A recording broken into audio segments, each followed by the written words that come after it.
ಬನ್ನಿ.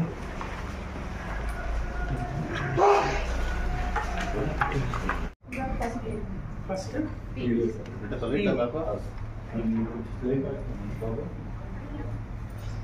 ಅಲ್ಲಿ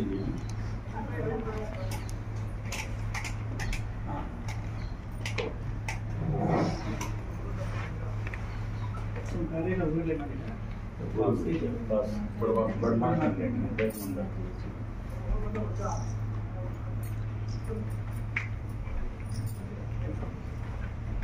ಸರ್ಕಾರದಿಂದ ಪರಿಹಾರ ನಿಮಗೆ ಮೆಟ್ರೋಗೆ ಹೇಳ್ತಿದ್ದೀನಿ.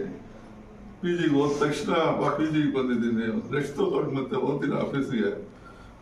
ನಮ್ಮ ಮನೆಗೆ ಬಂದ ತಕ್ಷಣ ಅವ್ರ ಅಮ್ಮನಿಗೆ ಫೋನ್ ಮಾಡೋದು, ಅಮ್ಮನ ಊಟ ಆಯ್ತಾ, ಏನಾಯ್ತು, ಏನ್ ಬೇಕು,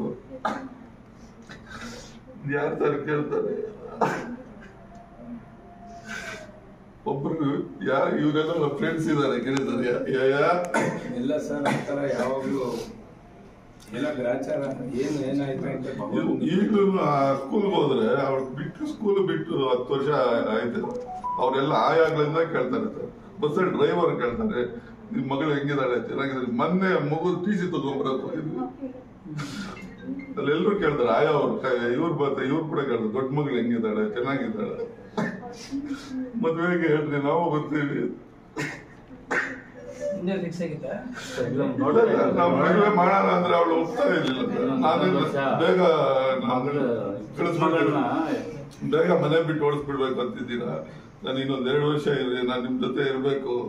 ಇವಳನ್ನ MBBS ಮಾಡ್ಬೇಕು ಅಂತ ಅವಳು ಗುರಿ ಇತ್ತು ಸರ್. ನನ್ನಂತೂ ಮಾಡೋಕ್ಕಾಗಲಿಲ್ಲ. ಅವಳು ಹುಡುಗರು ಒಂದು ಕಾನ್ಸೆಪ್ಟ್ ಅಲ್ಲಿ ಇದ್ಲು.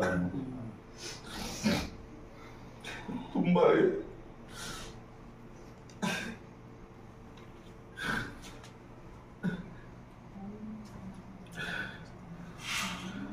ಎಲ್ಲರನ್ನೂ ಮಾತಾಡ್ಸೋದು. ಮದುವೆ ಕಾರ್ಯಕ್ಕೆ ಬಂದ್ರೆ ನಾವೆಲ್ಲ ಫ್ರೆಂಡ್ಸ್ ಹೋಗಿದ್ದೀವಲ್ಲ ಸರ್. ನಾವಿನ್ನೇನು 20 ವರ್ಷದ ಜೊತೆಯಲ್ಲಿ ಮಾಸ್ಟರ್ ಮಗಳು ಮದುವೆಗೆ ಮೊನ್ನೆ ಸರ್ ಹೋದ ವಾರ ಬೆಂಗಳೂರಲ್ಲಿ 2 ದಿವಸ ಎಷ್ಟು ಎಂಜಾಯ್ ಮಾಡಿದ್ರು ಇದರಲ್ಲಿ ಇದ್ದು ಅಂತಂದ್ರೆ ಚೆನ್ನಾಗಿ. ಅವಾಗ ಎಲ್ಲರೂ ಸರ್ಕಾರದ ಪರವಾಗಿ ನಿಮ್ಮ ಪರಿಹಾರನ ನಾವು ಚೆಕ್ ನಿಮಗೆ ವಿತರಿಸಬೇಕು ಅಂತೇಳಿ ಬಂದಿದ್ದೀವಿ.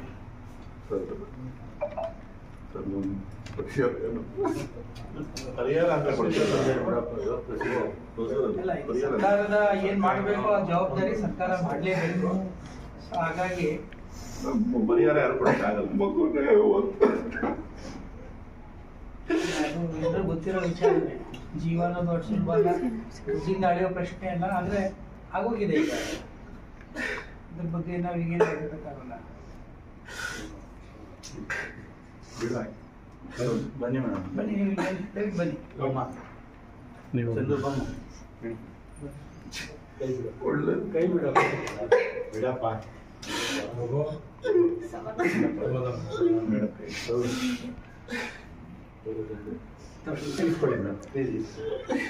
ತೋಳಿ ಹೋಗ್ಬರೇ ಸಮಾಧಾನ ಮಾಡ್ಕೊಳಕ್ಕೆ ಆಗೋಗಿದೆ. ಏನ್ ಮಾಡಕ್ಕಾಗಲ್ಲ.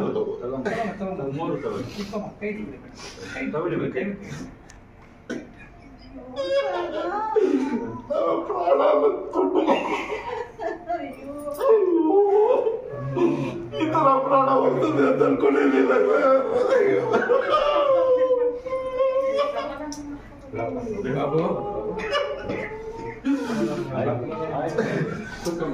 ನೀ ಯಾರಾದ್ರೂ ಗಂಡು ಮಕ್ಕಳು ಇಲ್ಲ ಅಂದ್ರೆ ಅವಳಿಗೆ ಹೆಚ್ಕೊ ಬರೋದ. ನಾನು ಗಂಡು ಮಕ್ಕಳು ತರ ನಿಮ್ಮನ್ನು ನೋಡ್ಕೊತೀನಪ್ಪ.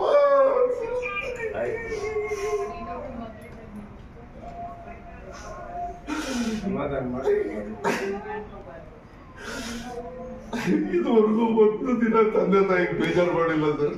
24-25 ವರ್ಷ ಒಂದ್ ಮಾತು ಇಲ್ದಿದ್ದು ಆಚೆ ಹೋಗ್ತಾ ಇರಲಿಲ್ಲ ಸರ್.